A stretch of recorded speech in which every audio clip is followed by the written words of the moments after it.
Vous écoutez le journal du télétravail, le podcast du magazine Management qui vous aide à mieux télétravailler.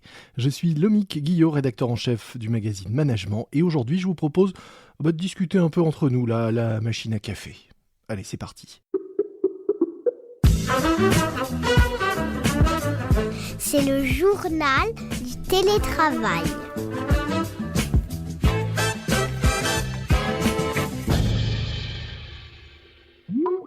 Ah tiens, salut, comment ça va? T'as bonne mine? T'étais où ce week-end? Tu prends plus de sucre dans ton café? T'es au régime? Sympa, ton t-shirt, il vient d'où? Ah, ça me fait penser à ce reportage que j'ai vu hier soir à la télé sur les marques responsables. T'as pas vu passer ça, toi?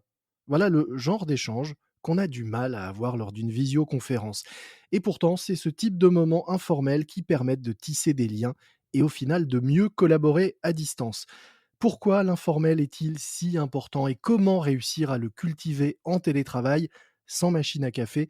C'est ce que nous allons voir aujourd'hui dans cet épisode du podcast de management, le journal du télétravail, avec Julie Chan-Ching, cofondatrice de Bloom at Work, un outil de sondage et d'enquête RH auprès des collaborateurs, un outil dédié au bien-être au travail notamment.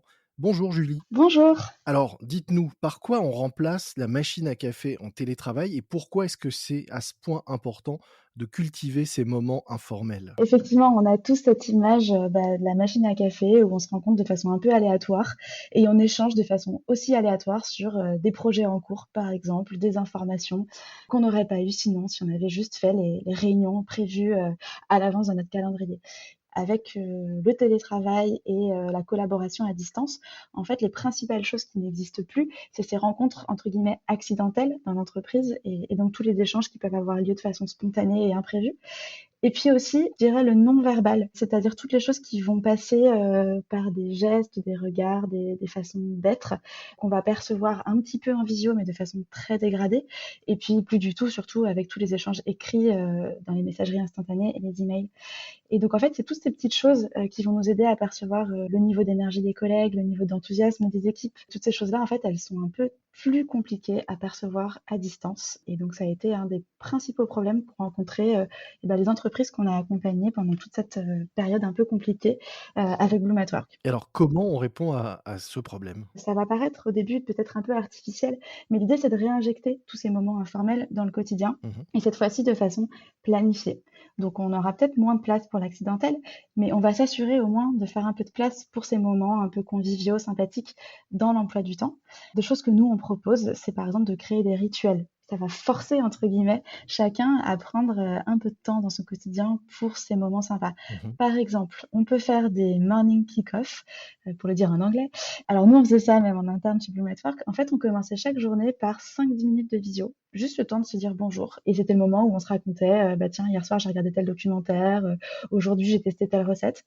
Et ça permet de démarrer la journée de façon un peu sympa, parler d'autre chose que le travail avant de commencer à entrer dans les sujets. Et c'est une façon, voilà, en 10 minutes par jour, de se reconnecter à ses collègues.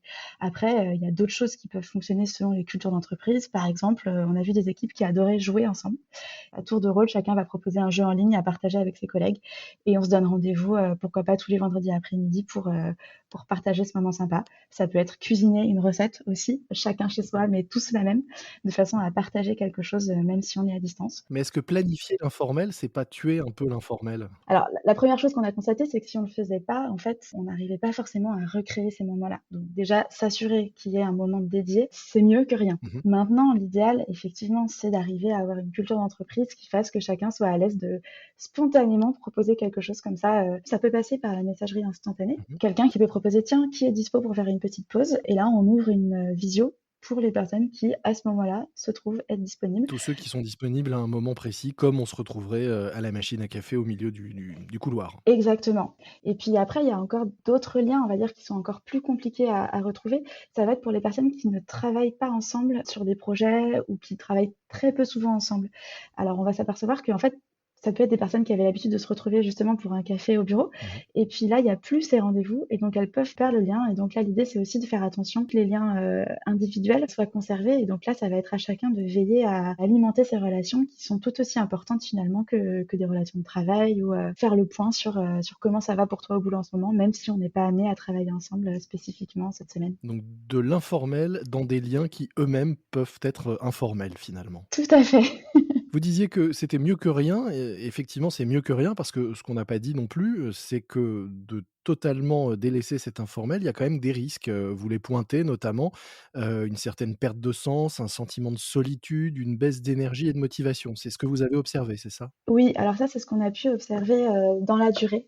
C'était intéressant de voir qu'au moment du confinement, la première chose qu'on a vue, c'est, une mobilisation générale. Dans toutes les entreprises, je pense que chaque employé s'est senti, responsable d'assurer la continuité de ses missions et donc que chacun, à son niveau, a fait en sorte de s'équiper, de se connecter, au bon service et cetera.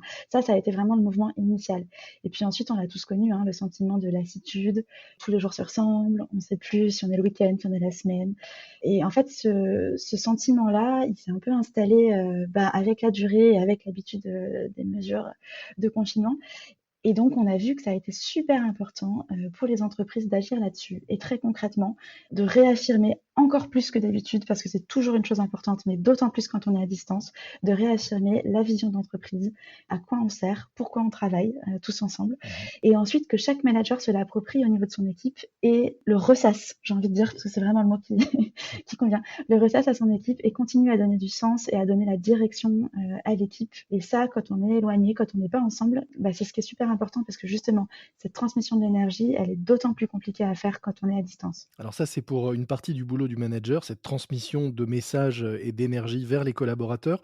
Vous dites aussi que dans l'autre sens, il est hyper important, d'être à l'écoute des signaux faibles, des coups de fatigue, de la baisse de morale et au-delà de ça, même des émotions. Vous dites et vous insistez là-dessus Oui, qu'il faut expliciter à distance les émotions beaucoup plus qu'on ne le ferait, en présentiel ou en physique. complètement. Ça, c'est une chose aussi dont on a pu s'apercevoir. En fait, on se rend compte que quand on est à distance, spontanément, on ose moins déranger. Mmh. C'est-à-dire que quand je vais être dans le bureau à côté de quelqu'un, je vais voir le moment où il lève un peu, la tête, et où il est un peu plus disponible et je vais en profiter pour lui poser mes questions ou lui demander son avis sur mon projet. Et ça, c'est des choses qu'on fait moins quand on est à distance parce qu'on ne sait pas ce que l'autre est en train de faire. On ne sait pas s'il est, en plein coup de téléphone, s'il est dans une période de concentration. Et donc on va pas oser. Et ça fait que, on se parle beaucoup moins à l'oral et donc on perd tout ce que j'appelle, le non-verbal. C'est-à-dire qu'on va pouvoir s'écrire des mots par email, par messagerie instantanée, mais on va moins les accompagner que d'habitude des intentions, des émotions qui nous permettent de décrypter justement, les messages associés. Mmh. Alors ce qu'on va recommander là-dessus, c'est des habitudes très simples, hein. D'abord, c'est l'utilisation des emojis. C'est super sympa et ça permet aussi de faire passer des intentions, que ce soit, je sais pas moi, de l'ironie quand on fait une blague ou, un doute quand on n'est pas sûr de ce qu'on avance. Ajouter un petit emoji à côté, ça permet justement de moduler le message écrit et que le destinataire le reçoive d'une façon, beaucoup plus complète et qu'il comprenne l'intention qui l'accompagne. D'éviter ce que vous appelez les échanges, lapidaires à distance. Oui, complètement. Et puis encore mieux, si on sent qu'on est en train de s'embarquer dans une conversation de 50, emails échangés, Mmh. pas efficaces et même un peu, agaçantes, en fait, c'est beaucoup mieux de décrocher le téléphone. Et donc là, un petit message sur les messageries instantanées qui dit, «Salut, j'ai un truc à te présenter, est-ce que je peux t'appeler 2 minutes?» Ça sera plus simple à l'oral. Et hop, on s'appelle. En fait, on se rend compte qu'en 3 minutes, on a eu le temps de parler du projet, de démêler peut-être les points un peu compliqués ou voilà à gérer et puis en plus de prendre des nouvelles, de savoir, comment ça va et puis d'avoir un échange humain. Et la dernière chose qu'on recommande et qui est peut-être, la moins facile, c'est, d'arriver à faire passer verbalement ce qu'on aurait auparavant communiqué avec un ton ou une façon d'être, une intention. Et donc très concrètement, de dire: «Alors ce projet me stresse un peu parce que je perçois ça et ça» ou, «Là en ce moment quand je te parle, en fait, je me sens très fatiguée donc si je décroche, vas-y n'hésite pas, dis-le moi» ou «Voilà mon besoin. En fait aujourd'hui moi j'ai vraiment besoin d'être rassurée sur le fait que ça va avancer ou que je vais être livrée de tel document à temps». Mmh. En fait, ces choses-là, c'est des choses qu'on perçoit quand on est en réunion en physique et qui sont beaucoup plus compliquées, à capter à distance et dans des échanges, principalement écrits et donc voilà, nous, notre recommandation, c'est de pas hésiter à mettre en avant ses ressentis, ses émotions, ses besoins personnels, de façon à ce que l'autre sache dans quel état d'esprit vous vous trouvez et adapte sa communication en fonction. Mais pour ça, il faut, évoluer dans un environnement plutôt bienveillant et être en confiance. C'est un vaste sujet qui revient très souvent dans les conseils et les témoignages qu'on peut avoir dans ce podcast. C'est vrai que tout cela n'est valable que si l'environnement, le permet. Bien sûr, alors ça, c'est sûr que, il y a des cultures qu'on va va dire, qui sont plus propices que d'autres à ce genre d'échange. Mais disons que d'oser exprimer son ressenti, c'est toujours quelque chose qui va être perçu positivement si c'est fait avec sincérité. Et est-ce que, pour une entreprise où, la culture, ne serait pas, suffisamment, mûre sur ce sujet-là, est-ce qu'une solution comme la vôtre, finalement, un outil qui permet d'une façon, plus virtuelle d'exprimer des émotions peut être un premier pas, intéressant? Vous voyez, je vous tends la perche là pour faire votre Merci. promo. Oui, mais j'apprécie. Oui, complètement. Bah, c'est exactement, notre mission d'entreprise d'ailleurs. L'idée de Bloom at Work, c'est de permettre aux managers et aux RH de capter en temps réel les signaux faibles de l'engagement au travail. Donc ça va être de pouvoir offrir un canal supplémentaire aux collaborateurs qui n'osent pas, qui ne peuvent pas, pour une quelconque raison, d'exprimer, peut-être, leurs craintes, leurs doutes, ou même, d'ailleurs, plein d'émotions positives parce qu'on a aussi beaucoup de témoignages positifs. Mmh. Donc complètement, avec un outil comme Bloom at Work de sondage collaborateur régulier, on va offrir un canal en plus pour capter justement tous ces signaux faibles, ces niveaux d'énergie et apporter une réponse de façon très réactive et puis ciblée. Parce que d'un collaborateur à l'autre, d'une équipe à l'autre dans l'entreprise, les besoins vont pas être les mêmes, les attentes vont être différentes. Et donc on va pouvoir proposer à chacun exactement ce qui lui convient. Donc une première étape avant, de pouvoir simplement expliciter, exprimer ses émotions, de façon, plus directe, peut-être, Tout à fait. selon la culture effectivement de l'entreprise. Tout à fait. Notre outil permet d'exprimer son ressenti de façon anonyme, ce qui va permettre de voir, déjà qu'il est bien reçu et qu'on en prend compte. Et puis une fois que cette première étape-là sera passée, les échanges individuels, effectivement, vont être facilités. Merci beaucoup Julie, Shanxing. Je rappelle que vous êtes, cofondatrice de Bloom at Work, un outil de sondage et d'enquête RH auprès des collaborateurs dédié notamment au bien-être au travail et particulièrement sollicité, donc on l'a bien compris. En cette période, nous mettrons dans les notes de l'épisode un lien direct, vers la présentation de votre solution. Merci beaucoup, à bientôt. C'est la fin de cet épisode du JT, le journal du télétravail de management. Vous pouvez nous retrouver sur LinkedIn, sur la page du magazine Management ou sur la mienne, Lomig Guillot, Lomig GUI2LO. N'hésitez pas sur les posts qui présentent ce podcast à réagir et commenter. Vous pouvez également nous laisser vos idées pour de prochaines interviews et de prochains partages d'expériences. Moi je vous dis à très vite, d'ici là soyez prudents, respectez les consignes, les gestes barrières et le couvre-feu.